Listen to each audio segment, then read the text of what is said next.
আসসালামু আলাইকুম প্রিয় বন্ধুরা, কেমন আছেন? চলে আসলাম ছোট্ট একটি ব্লগ ভিডিও নিয়ে। প্রতিদিনের মতনই আমি সবসময় আসি না, তবে প্রতিদিনই চেষ্টা করি একটা না একটা ভিডিও দেওয়ার জন্য। আজকেও সেম চলে আসলাম ভিডিও বানাতে।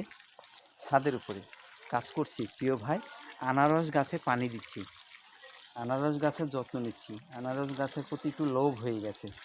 4টা আনারস কিনে এনেছিলাম বাজার থেকে, ছোট ছোট। সেই 4টা আনারস খাওয়ার পরে আমি কি করেছি, 4টা গাছ লাগিয়ে দিয়েছি। আমার একটু নেশা আছে গাছ লাগানোর। দেখেন কি সুন্দর একটা পাতাবাহারের গাছ, অনেক সুন্দর। আমার একটু নেশা আছে, লোভ আছে, ছাদে গাছে গাছ লাগাই, এই একটা নেশা আছে। তো সেই নেশা থেকেই তো ভাবলাম ফেলে দিয়ে লাভ কি, লাগাই। ও মা, লাগানোর পরে দেখি ঠিক সত্যি সত্যি 4টা গাছ হয়ে গেছে, এবং 4টা গাছ থেকে আমার আনারসও হয়ে গেছে 4টা। খুব সুন্দর আনারস, মানে সেই স্বাদ। খাওয়ার পরে সেই আনারস গাছ থেকে চলে এসেছে আবার 16টা পুয়া, মানে চারা। এদের গোড়া থেকে কলা গাছের মতন পুয়া বেরোয়। তো ভাবলাম যে ফেলে দিয়ে লাভ কি, আবার লাগাই, আবার যদি হয় আলহামদুলিল্লাহ। পরে এখন 16টা চারা লাগাইছি। এখন 16টা চারা থেকে 16টা ফল পাবো, প্লাস হচ্ছে 16টা থেকে আবার এদের বাচ্চা হবে, মানে অনেক হবে। তো আমি একটা বলা চলে একটা রোপণ করা শিখে গেছি আর কি। যত্ন কম নেওয়ার কারণে হয়তো একটু দেরিতে দিচ্ছে। তো আমি কাজের ফাঁকে ফাঁকে করি, তো এজন্য যত্নটা একটু কম নেওয়া হচ্ছে। প্রিয় ভাই, প্রিয় বোনেরা, আপনারা কেউ যদি জেনে থাকেন আনারস গাছের কীভাবে যত্ন নেয়, সেটা আমাকে মেসেজ করে পাঠিয়ে দিলে আমি হয়তো অনেক উপকার হবে আমার।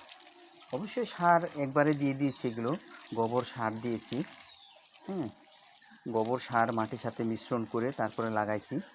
সেই সাথে খুব সুন্দর গাছগুলো হচ্ছে। অবশ্যই এত যত্ন নিতে পারি না, তবুও যতটুকু পারি আমি তো ফল পাই ইনশাল্লাহ। একটু লেট হলেও আমাকে ফল দেয় ইনশাল্লাহ, সমস্যা হয় না। তো আমি এদিকে কাজও করছি আর আপনাদের সাথে কথাও বলছি। এখানে দেখেন আমি তুলসী গাছ রেখেছি সাথে। এই তুলসী গাছটা অনেক উপকারী। সর্দি কাশি যাদের আছে, গরম ঠান্ডার দিন তুলসীর পাতার রস খেলে ইনশাল্লাহ চলে যাবে এবং ভালো হয়ে যাবে। হ্যাঁ, এইবার চলে আসি আমার আসল গাছটায়।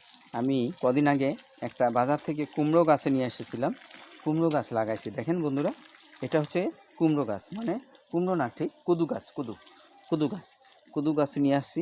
এখন সেই গাছে ফুল চলে আসছে, ছোটো গাছে ফুল চলে আসছে। কেমন বিষয় বলেন তো? এখন কি রাখবো না ফুল ছিঁড়ে দিব? আর সেই সাথে আবার টমেটো চারা একটা লাগাই দিয়েছিলাম। এখন দেখেন ছোট গাছে টমেটো চলে এসেছে, আলহামদুলিল্লাহ। দেখেন কি সুন্দর টমেটো চলে এসেছে, কেমন লাগে বলেন? এভাবে যারা যারা ছাদ বাগান করতে চান একটু যত্ন করে করলে ইনশাল্লাহ ফল পাওয়া যাবে। তো আমি তো শ্রম দিতে পারি না, শ্রম দিলে আমার মনে হয় দ্বিগুণ দ্বিগুণ হতো। তো আপনারা সবাই শ্রম দিবেন।